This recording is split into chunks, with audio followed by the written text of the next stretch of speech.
Welcome back to Betrayal at Krondor. When we last left our heroes, creeps!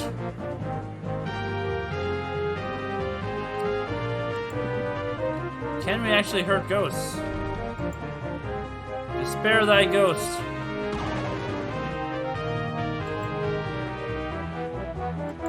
I don't know.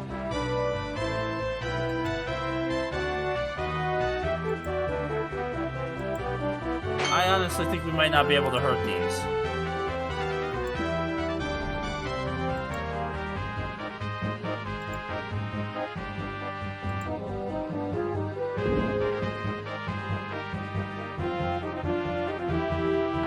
Uh-oh.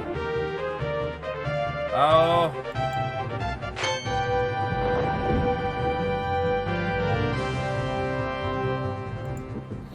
I mean, he could probably kill the ghost himself, right? Like, with these, spells. Or you could just do that, like, completely weird. Spooky ghosts! It's not the spooky season anymore. Well, tell it technically is. Should we auto-combat this? I don't think we'll win. Wait, what? He can't hurt him? He's suddenly hurting them. A lot. If the auto-combat wins, I'll laugh. I'm not gonna bother with it, but it's just, I'm gonna reload, but I just want to see if the auto-combat actually knows it. My breakfast today was some toast. Toast is good, it's this time of year. We're not into Warcraft breakfast season yet. We will be finishing the Warcraft, orc missions soon. Wow, yeah, I don't really want to try to get myself killed fighting ghosts. This doesn't seem like fun. We gotta be careful. Don't blow up the... Don't, yeah, anyway, we lost.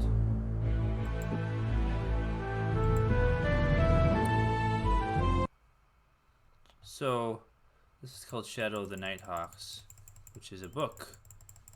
Actually, no, Flight of the Nighthawks is a book. So we saved it back here. Let's make an alternate save game.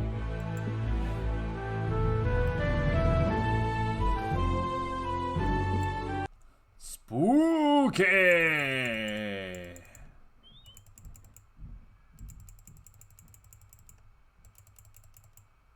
Don't really want to deal with ghosts. I just don't. I can't. I can't deal with ghosts. They're too spooky.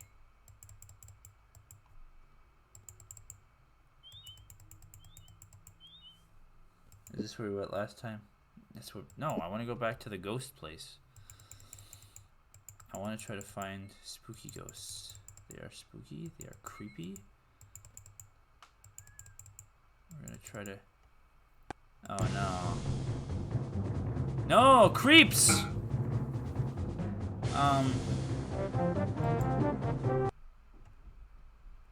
They ran. Owen cursed the tendency of his feet to find bumps and sinkholes. He stumbled on, terrified of the energy when afraid safety. You have an error moment of life when someone didn't wish to carve him up alive. It was a numbing thought. Moved on until he reached his companions to safety. Does that move me somewhere else? It moved me back a bit, didn't it? Yeah. Well, let's keep trying to go that way. No. Oh.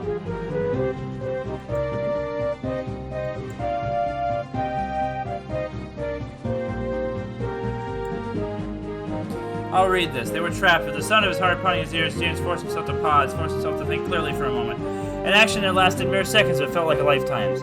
Taking stock of their situation, he quickly realized escape would be futile. Retreat for the moment at last was out of question.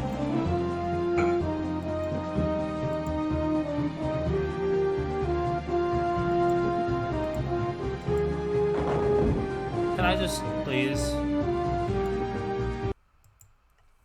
Okay. So... the amount of nonsense. We just have that spooky save in case I actually feel like coming back here to this, but I don't feel like coming back to this. I don't feel like dealing with that. Apparently going to up that road towards Sethanon is a bad idea, and all I end up doing is fighting ghosts, and I don't really feel like fighting ghosts. However, here is a nice little town. This might actually be the town of Sethanon. That might have just been crazy. Hey, look, there's our favorite graveyard. Okay, I was doing things wrong the whole time anyway. Now we're actually in Sethanon. That was just a weird road that led to ghosts.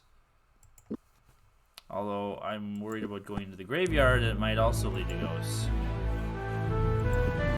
But we'll find out. Let's rob some graves. Let's be the grave robber group here. So let's see. Kevin Pathan got close to his work. Now we don't dig that one up. We need to find Vanessa Marlin, couldn't rest in life. Jared Lykow owned a shop in a tavern near one more. Let's dig that one up. An hour passed. Covered with grime and grave mold, James just tastefully flung back the heavy leather coffins and contents. Immediately he retched and thick ammonia scent built up from the coffin's corrupting remains. Just a body, James Gay. Let's him cover it back up. Weird. That was the guy that we were supposed to look for the body of, though. Leighton Dink. No longer can he hate his name. Well, I guess there wasn't anything in that grave after all. That was a lie. That guy was full of crap. Is this an inn, though? It looks like it might be. Then he pushed the door open. This place had been Gores looking around. Maybe the cockpit's left in behind we could use. Let's have a look. Money, money, money, money. And this is Tith. Oh my gosh, I have to read this one.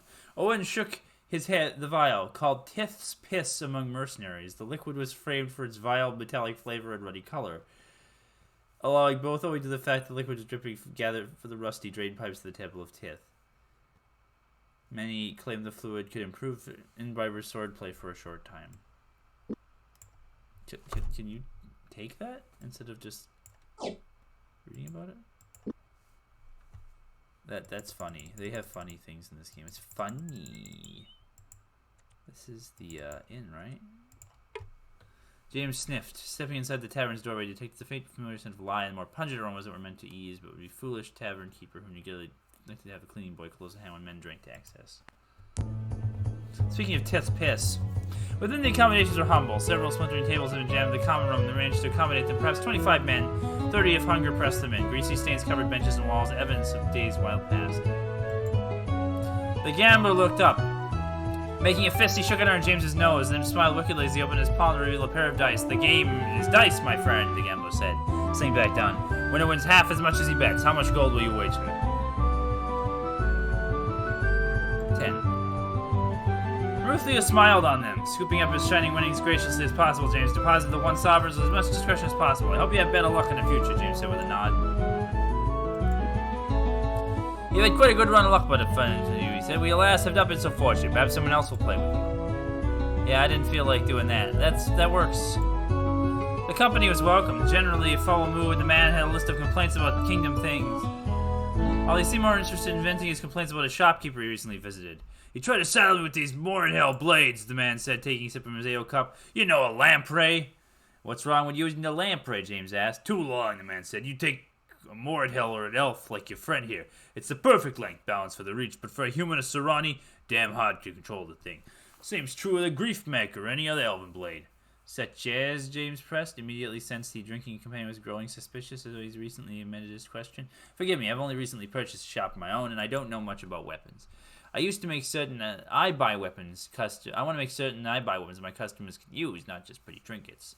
Understandable. Putting down his cup, the man ticked off names and fingers. He recalled several other makes. First, you know, I know a great sword is of elven manufacture, and I think a few goblin stickers are also made by the fair folk. Though I think you couldn't be certain of it. Humans also don't seem to have a little difficulty using elven crossbows and armor for similar reasons. So that's another thing you might want to keep in mind before you stock. Okay, let's talk to her. James motioned the figure across the room. The woman made her way across the wooden floor until she was standing before them. Hello there. May I buy? I can't open up the shop. I don't care how much you have to offer or who you are. I can't go in there again. I was offering, miss, to buy you a drink. Oh, sorry. I was thinking you were stopping to buy something from my goods store across the road. Since my father's death, I've had to run on those two places. The tavern here and the goods store across the way. You know, I've had folk in here for a week lost count, all offering money for a sword made by a hermit up north. Fool I am. I sent the word out that I was before things started happening at my store. I've since closed up things for a bit. Closed your store? Why? What sorts of things were going on in there? You think I'm foolish? I think I'm foolish. Tell me and I'll listen. If I laugh once, even once, you may impend a cask of ale over my head. You'll pay for the cask if I do. Alright then, I'll tell you. In the past few weeks, I've seen a man prowling about in my shop. That's easy enough. Between companions and myself, we can get rid of your prowler by dinner time tomorrow. Can you now? You run through your ghosts as well as use that? Polax poltergeist in your spare time? Ghost? This prowler of yours is a ghost? Told you wouldn't believe it. I'll put it to you, though. If you can find a way to get past the ghost in my shop to rest, then I'll open my shop and give you Galan Griefmaker that I bought from the hermit. Simple as that.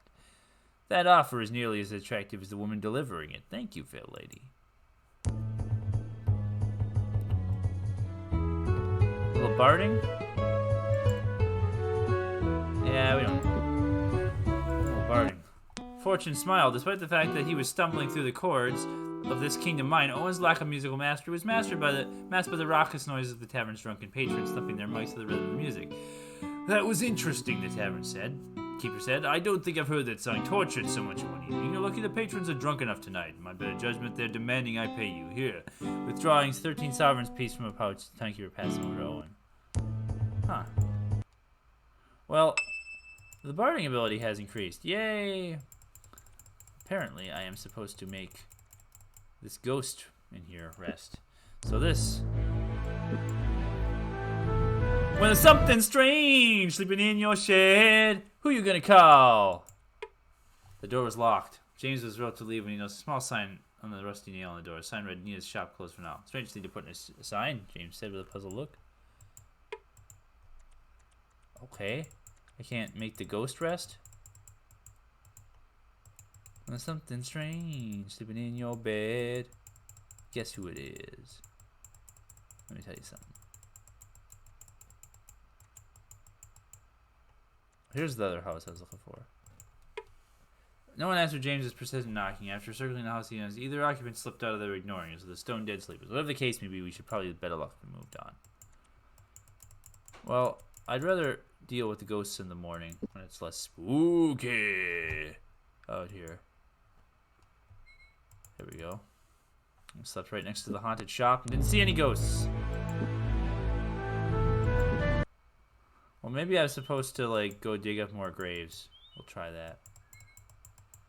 Because the Nia is the lady he was talking about. Who could... Poor Nia. The old man. The drunk tax collector was talking about her. Oh, wow. Naphtha oil. Unable to undoor and still recognized the large ceramic container for what it held. Naphtha. Applied to sword blade in small amounts instead of blades, it would exacerbate the pain and only cut made with the blade. The oil would quickly burn off a sword once applied. Okay. I'll have your nice exploding oil. Can I find the key to her shop? That'd be nice. Just a body. Dig up all the graves in the graveyard.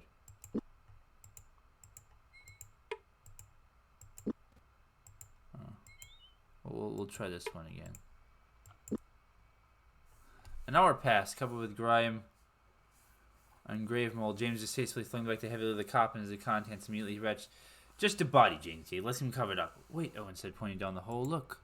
Someone's taken his hand. Why would a grave robber steal a body part? James shrugged. I wouldn't have guessed they would be digging up graves myself if Gore hadn't said it that. More, he'll use them sometimes as secret caches. Either way, let's get them covered up and be on our way. Ah. Gotta hand it to James Lykow. Why do we not have his hand? Huh. So that one guy took his hand, the guy that we don't like. Okay. I'm not sure what I do now. Huh. And we've already looked in there. Where do we find that guy's hand now? We've dug up all the graves.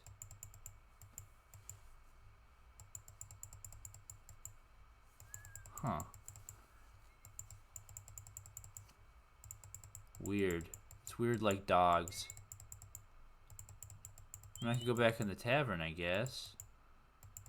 See if there's anything I missed in there.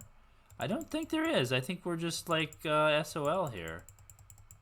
I want to know what happened to this guy's hand. I want to know. There's a mystery here. There's a ghost haunting that shed because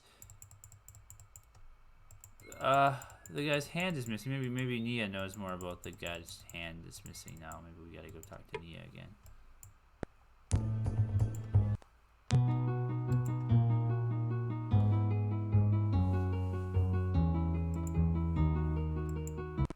No.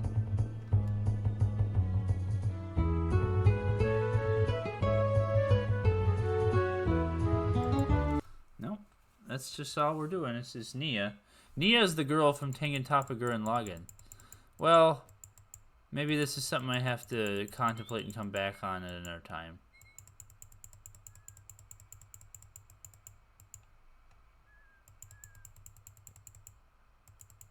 Let's just get on with the game.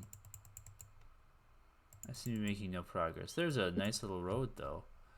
But let's not... It's too spooky around here, so let's not do anything we regret. To be fair, I haven't done anything actually interesting, so let's not even worry about saving the game. Let's take this spooky side road, though, to this spooky farm. This is spooky. Spooky. The door was unlocked. James entered the small house and looked around. Judging the simplicity of things with the decorated interior, he guessed the house belonged to Max Feber. This is odd, he said, noticing a few items that seemed a bit more expensive than a farmer might be expected to own. Alerted by incongruity, something told him to investigate the farmer's belongings further. Hey! The coarsely woven cloth in his hand. Turning over the coarsely woven cloth in his hands, he examined the blotches of yellow mold that remarkably looked like a human face. Probably the linen had been buried in shroud. The man's face imprinted upon it was unknown man's flesh had dissolved in the mold's moldering corruption. And a shovel that we could have just gotten for free. Yeah. So we found we put that back on the ghost. The barn door was locked. Sneaking around the other side, Jane spied flagstone boulder resting against the outside of the back wall. With Gort's help, he pushed the stone up to the side, revealing some sort of broken planks in a hole, just large enough for him to slip through. Stealing into the murky darkness, he inched along blindly with his foot bumped into something hard. Crouching down with a smile, he was able to make out the shape of a wooden chest and was relieved to find it unlocked.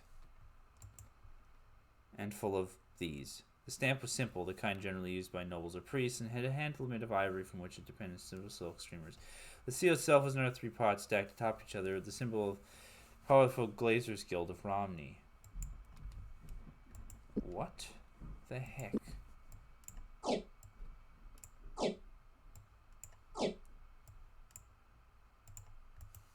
Are those all taking up individual slots? They sure are.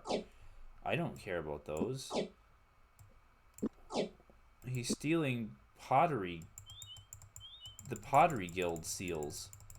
But we have this burial shroud now. And I think if we put that back on the spooky ghost in the spooky graveyard, then he might go to rest and we can help the girl out. See, I was just about to give up and it was still nearby. We had to go to Max Feber's farm. See, if we hadn't bought the drunk guy a bunch of booze, we never would have learned about all this. And then we could never have solved the mystery. Hopefully have solved the mystery. Would have gotten away with it too if it hadn't been for you Bentley kids. Okay, let's dig up this grave.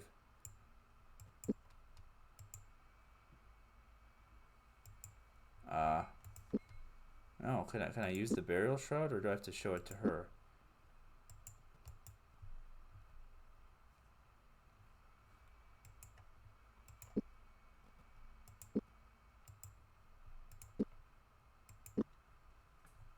No, maybe I have to show that to Nia.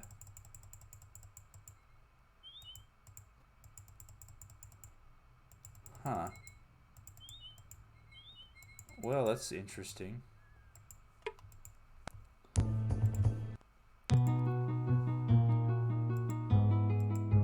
Nope.